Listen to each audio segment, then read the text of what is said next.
फासले ऐसे भी होंगे, ये कभी सोचा ना था। सामने बैठा था मेरे और वो मेरा ना था। वो की खुशबू की तरह फैला था मेरे चार सू। मैं उसे महसूस कर सकता था, छू सकता ना था। रात भर पिछली ही आहट कान में आती रही।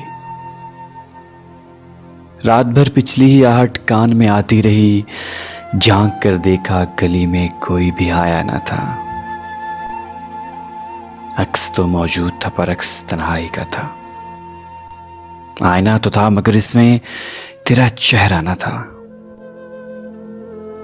आज इसने दर्द भी अपने अलहदा कर लिए। आज इसने दर्द भी अपने अलहदा कर लिए। आज मैं रोया तो मेरे साथ वो रोया ना था। ये सभी वीरानियां उसके जुदा होने से थी। आंख धुंधलाई हुई थी, शहर धुंधलाया न था। याद करके और भी तकलीफ होती थी अदीम। भूल जाने के सिवा अब कोई भी चारा न था। भूल जाने के सिवा अब कोई भी चारा न था। अदीम हाशमी की एक खूबसूरत गज़ल उर्दू आवाज़ की तरफ से।